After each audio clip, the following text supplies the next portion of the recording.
Okay, welcome to Island Girl Creative Studio online tutorials. This is going to be for any of our signs that we make. This will work for any of them. This is just one particular one that I have as an ordering kit online, and so I wanted to put this out so that you would be able to follow along and make it. Also, I wanted to make it as a gift for one of my great friends. So this is the finished product, but I have a few mistakes on it that you can't see in the camera, and I wanted to redo it because I know I could do it better. And also, the first video I made was all about my bird screaming and yelling in the background. So today, I have taken him out of his cage that he won't scream and yell, but he is on my shoulder currently. There you go. Hi, Turbo. And so maybe he will be quiet. Nope, he's not going to be quiet. All right, anyway, long story short, here we go. Let's get this tutorial underway so that you can get your projects done that you have already been bought and then delivered. So this particular project comes with 2 colors of paint. We've got white and we've got black. The white is supposed to be the background color. We only need 1 tool to get this done. Turbo, stop it. Okay. It's a sponge brush. So what we're going to do is we're going to paint the entire board with that color, and keeping in mind that if you go with the grain of the wood, it will look very rustic and farmhouse looking, which is exactly how this is supposed to look. So I'm going to hurry up and paint this so that way it will have plenty of time to dry. Oh, and there goes Turbo.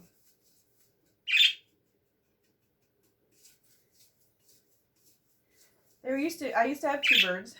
One was completely white, and then there's Turbo, who is the typical coloring for these budget jars. But we had the other one was named Jon Snow, and he had a problem with his oil duct on his back. The kind, I don't know if you know about birds or not, but they have an oil gland that they use to clean their feathers and keep them nice and smooth. Ducks have it that uses to keep them waterproof. Anyway, Jon Snow's gland was not working properly. We brought him to the doctor, and they said he wasn't going to live very long. And that was like, was it 3 years ago? So we just figured we'll let him have a good quality of life. The 2 of them are buddies. Turbo and Jon Snow, best friends. We got them at the same time. And we just let him live. And so that was just, I want to say, a couple weeks ago, or it was before all this COVID stuff started happening. So I'm going to push some white into those little knot holes there. So again, like I said, we were just painting the board white, getting that nice base color on there. We want to make sure that we are going up and down and keeping it kind of an even pressure, so that way when you are done, there's no lines. It looks very, very, oops, don't scrape the paint with your fingernail. It looks even, it looks well coated. Now, because I had already done this board one time, I've already gone around the edges, so there's really nothing left for me to do as far as that goes. But the main important thing to the whole project is letting it dry before putting on the stencil. So, and again, like I said, this is the same for any of the projects. I'm gonna flip this over. The paint must be dry. If it is not only will Chico, not only will it pull the paint off, it will also pull some of the wood in some cases. So we just want to make sure that we are letting that dry. The best way to do that is with air. If you have a fan or you're doing it outside, that would be great. So as you can see, it's all white. Now we're going to take that same sponge brush and we're just going to squish the remainder of that white out of it. And that's because we're going to reuse this. But the black paint is really going to take over, so won't have a problem. It's when we use different colors that are lighter than the color we were just using, then it will blend out those colors a little bit, because the sponge brush just sucks up all of that color and makes it live inside. And when you push, it squishes it out. So if you are already doing the squishing,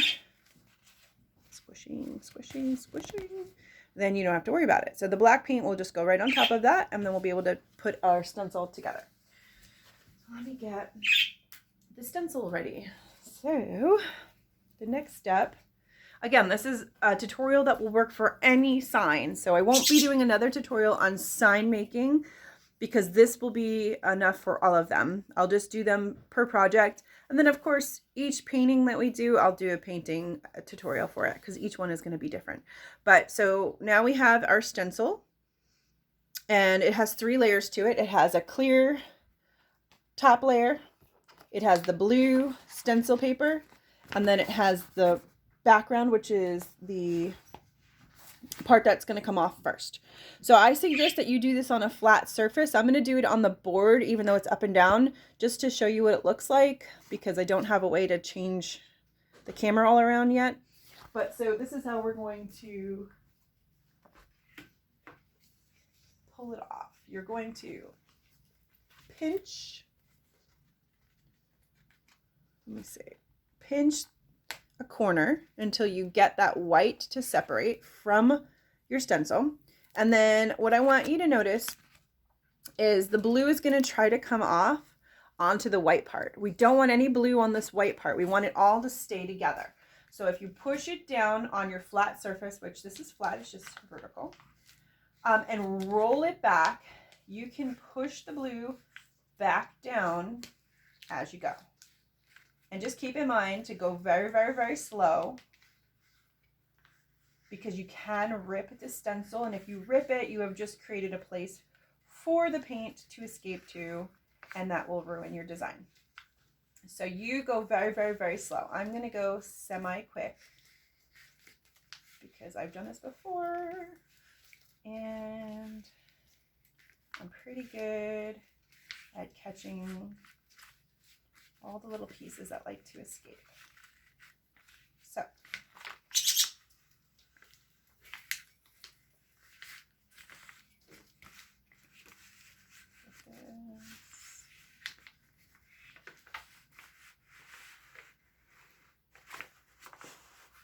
and we want to make sure, do not lose any of those blue pieces, because it will change your design completely if you do not have every little piece. All of these are essential, so don't lose them. Okay, so now once you've taken off this white paper, this is garbage, so use it as you wish, trash or whatever you like. And then your stencil is going to have a sticky side and then the clear side on top of the blue. We want to make sure that we're going to stick it where we want it. Now let me just make sure this is dry, because it is not dry. You might think that it'll be okay, but honestly, it will pull that paint right back off, and it's going to be very hard to duplicate the white background that you have here because of the lines. We can fudge some of it if we have a few parts that are need a little help or whatever, but it's just better if it's dry when we start. Another thing I want to mention is try to miss, there's a lot of knots in it. It's pine, and it's got some knots. Wherever there's a knot, the paint will travel through that knot when you apply it.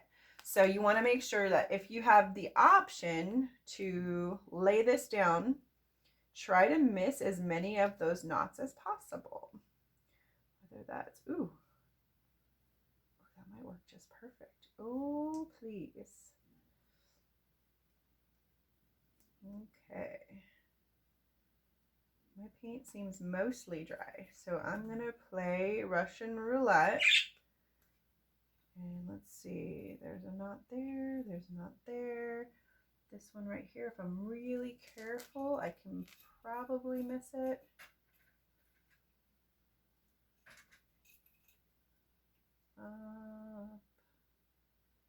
Placement is very important.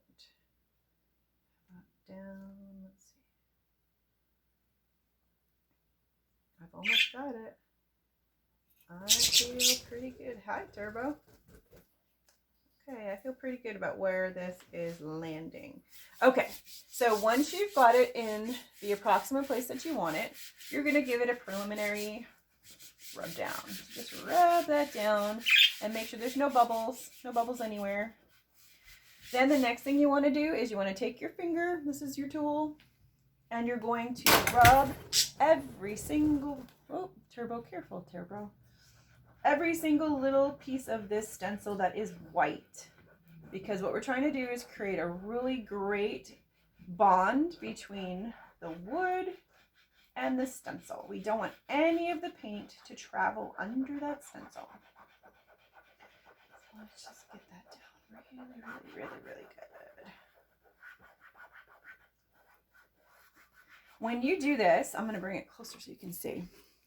The blue actually gets a little bit darker. Can you see the difference? I don't know if you can. I'm trying to use the light, but it's just shining. It gets a little bit darker. So you'll notice that you see a little bit of a darker look to your stencil where you've already rubbed it, which is great because if you get interrupted like I do 100 times a day, you'll be able to go right back to where you started and feel pretty good about the job that you're doing. Now again, some people like to use their credit cards or like a squeegee kind of thing. This is really the best way to do it because the wood has so many grooves in it that the only way you're going to get it to get really close to there is by using your finger, because your finger is a little softer and able to get into those grooves. The credit card will just kind of go over the top of it. And if it was a flat surface like a mirror or a flat wall, that would be great. We could do that, but wood is very bumpy. Like this is super bumpy right in here. I'll have to be very careful when I paint it. Turbo's taking a fly around the room. And there we go. So I feel pretty good about this. All right, so now it's on. What's next? We're gonna pull off the clear layer. So leave the blue behind and pulling off the clear layer. Now this is another part where you really want to pay attention to what's happening. You don't want any blue to come up. I like to fold it completely over on top of itself and roll it as I push the stencil under it. That makes it so we don't pull that stencil off the wood at all because we're keeping pressure on it. Now if you'll notice, this piece flipped up just a tiny bit, so that means we're going to have to rub it back down when we get done. And keeping an eye on everything. Going slow is going to be your best bet for a good result. Now, this is also going to be trash. We don't need this any longer. It's just to transfer this onto the wood. And again, if you just want to go over the edges just slightly with your finger, just to make sure that we've got a really good bond. Oop, yeah, there was a flipped up piece. And just checking all those little details. It really makes a big difference. If you want to get a great result, this is the way to do it. Actually, there's actually one more step that we could do, and maybe we'll just do it because that was one of the things that fell apart on the other side, was I didn't have as good of a bond as I wanted to. So I'll show you another trick. If you take the original color that you did the background in, and I know we just cleaned this brush off, right? But bear with me. If you apply a very thin coat on top of this, and you can push this one around. The next one you will not be able to push around. The next one is going to be a tapping application. This one is just creating a little bit of a barrier. It's very minute. But if any paint were to travel, letting it be the one that's already on the canvas, the wood, would be the best bet, right? Because then if it's white, then you won't see it. It'll just blend right in. If it's black, you'll definitely see it. So just giving it a nice little coat, just so in case there's any little veins of wood that's open, like this little one right here, I can see it. The white will be the one that travels, and hopefully the black will not. So, You watching me, Turbo? What do you think? It's pretty interesting. Yeah. He's just flying around, doing his thing. His new best friend is the dog. The dog does not agree. Uh-oh. Come back, Turbo. Come here. Come back. Hold on one second. I gotta get the bird.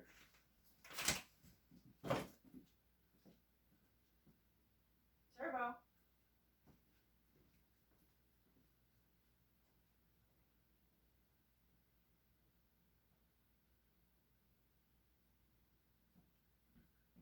Turbo.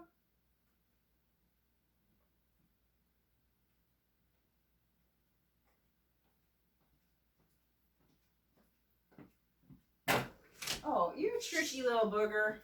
Come here. Okay, sorry about that. I'm sorry.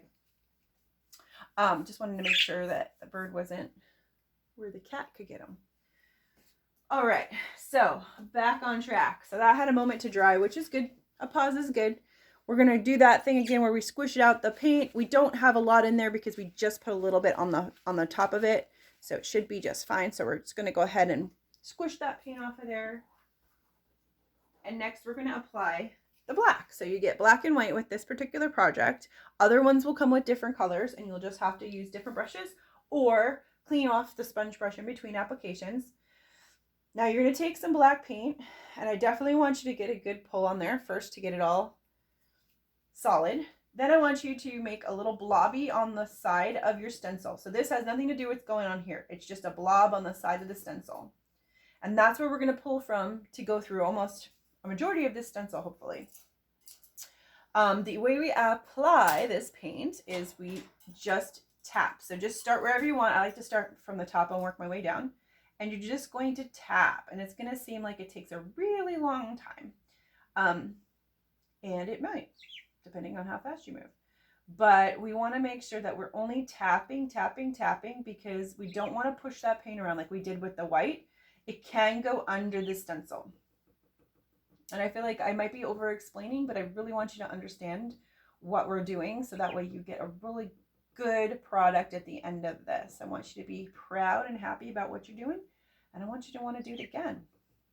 Do different things. We can do bathroom signs. I love the one that says nice butt or seat yourself. We can do kitchen signs. We can do more family name signs that say stuff like gather or welcome or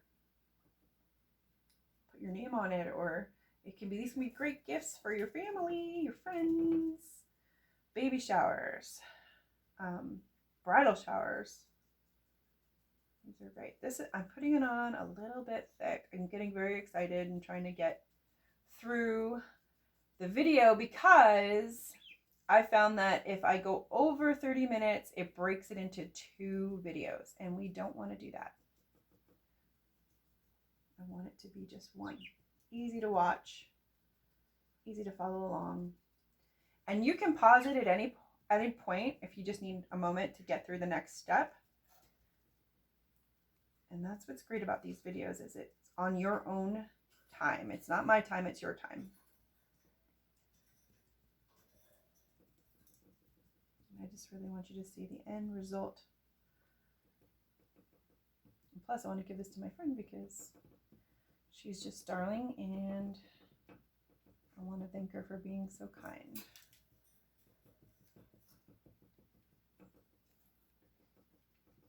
Now, like I said, there's going to be different signs available to do this with. This is just one of the first ones, and I've already sold a few of these kits.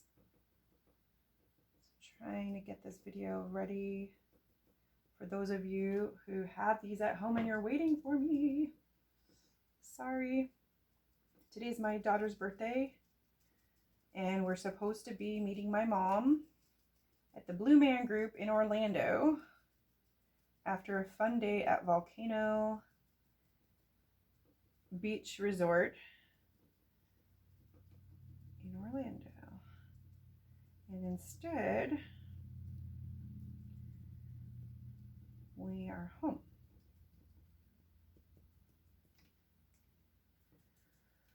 Which is great. I love being home, but I also love water parks and Florida. I'm visiting my family, but we'll be back to that shortly as soon as all this settles down and everybody's healthy and the country is back on track. Oop, a little thick there. I have a small inkling that that's going to have traveled under the stencil. So again, keeping in mind, lighter is better. And also, another trick to this is if you do one coat that's fairly light, like it almost looks like it's maybe not covering really good, like you can actually do it really, really light, kind of like that. And you can still see the white through it. Let it dry and then come back and do another coat. Because we don't have anything but time right now, right? So we can take the time it takes. And having a fan blowing is a really good idea, or the window open, because what it does is it creates the moisture wants to evaporate out of the paint and it will dry. And we do want it to be dry. Make sure you get good coverage too. Look at it, and sometimes it's a little bit weird. It looks like it's shiny, but what it is actually the white paint is poking through. So just make sure that you cover all those little crevices. Anything that you don't is going to be blaringly obvious when you pull this stencil off. So again, just take your time. Get all those little pieces covered. There's one I missed right there. Here. Right there.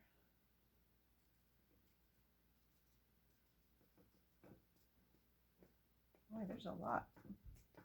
That's what I get for going so fast. Thanks. There we go. But this is what you have. When you have time, you can go back over and you can kind of just make sure everything is good and covered. You'll be happier if you do, I promise.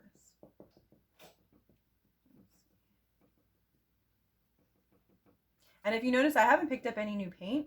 Because it's so wet, I can really just redistribute it by just keep pouncing it. It'll pick it off of one side and bring it to another. As long as it's not taking the paint off of your the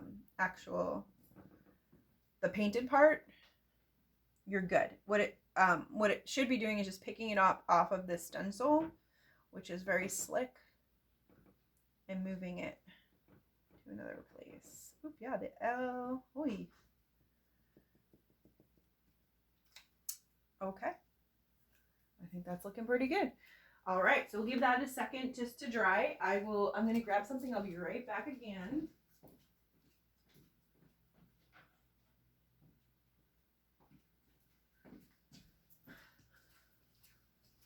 Okay. So now it kind of just looks like a big blobby mess, right? There's a little bit of paint in this corner. For safety's sake, you might want to just pull it off. All you need is paper towel. Just wipe it. Just because you'll see in a moment that it's better if we don't have a whole lot of paint floating around. Oh, I wiped some off my design. Okay. Good thing we can always go back. As long as you catch it before. And I want this to look super cute. My friend has a farmhouse and she's very, she's got a really beautiful decorating style. And I hope that she likes this. I feel like it'll work well with what she's got going on. Okay, so next up is the magical part. This is where we take the stencil off and we reveal what we've done. Yay! Okay, so I suggest just starting in a corner and pull against the grain. So if the grain is going up and down, you're going to pull this way or you're going to pull on a diagonal. Never pull with the grain. So now pull the stencil down as much as you can. There's going to be parts where you have to, but try to keep it away from doing that. When the wood gets wet, it's a little bit soft and sometimes it will come right off. So this will prevent that because it won't ever have a real way to pull that wood. So if you wiggle it back and forth and making sure that you're pulling away from the wood and not on top of it like we were with the clear layer, because we don't want it to smear anything. So just pulling it gently, keeping in mind that it can break, and that's okay. If the stencil breaks, don't worry about it. We're going to get it in a second. I will show you how. All right. So some of the white paint did come off. I'm going to show you how to fix that too. And wiggle, wiggle, wiggle. Oh yeah, this one looks way better than the other one, the other side, which makes me happy. Yay. Okay. Sometimes it's easier if this is actually flat, laying flat. So don't be afraid to just lay it down. You don't have to do it on an easel. This is for presentation purposes. And because I love a challenge, right? Okay, so see how it ripped? No worries. Just keep pulling and wiggling.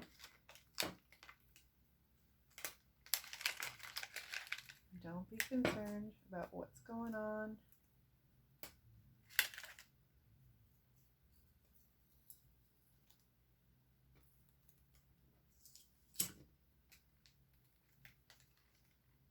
It's looking great.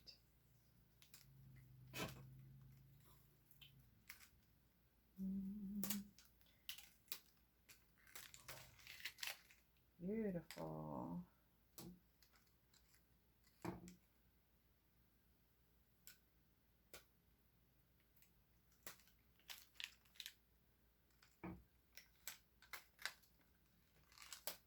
Okay, so there's going to come a point where you're going to have a bundle of this and it's just going to get in your way.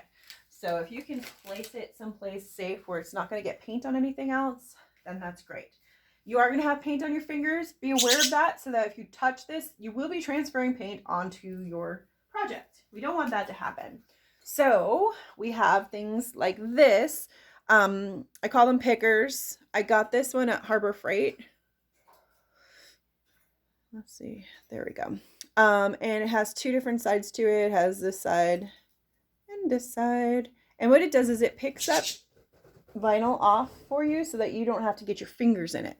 So we're going to use this to get into some of the smaller pieces that we can't get off with our fingers and just kind of dig around in there.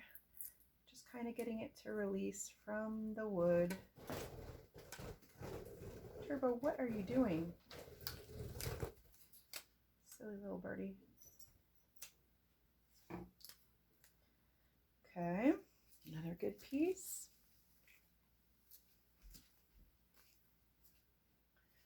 And then there's the inside. There's all these little pieces in here too that I'm going to work on.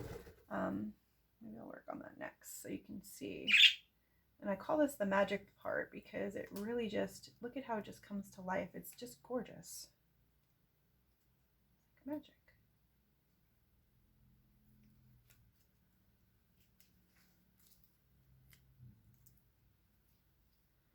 Just like that. I don't know the words to that song, but reminded me of that. Okay.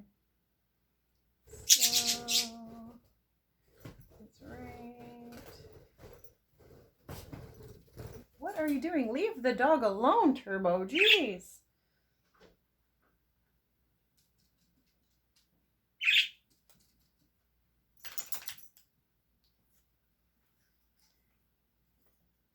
Just a few more pieces.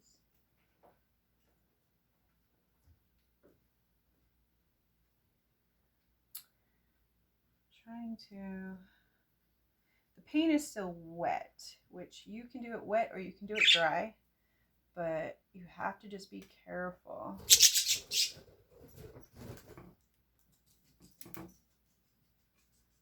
Oops, I got paint on it. See?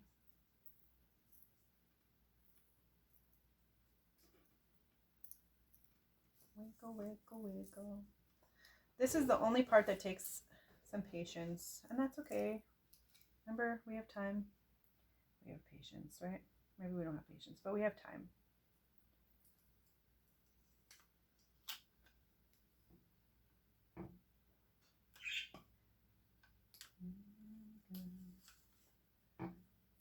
Okay.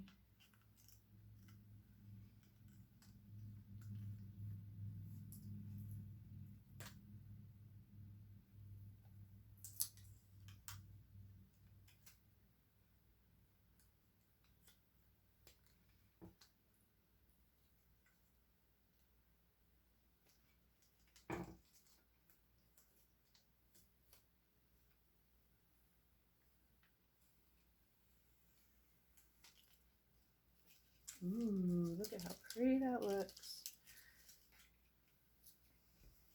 Okay, again, just keep in mind, paint on your fingers, paint on the board, but it's all fixable. We cannot get it all off.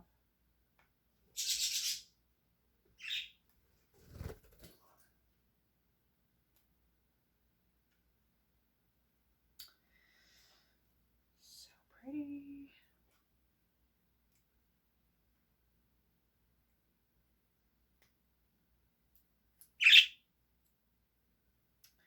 Yes, Turbo. Hello.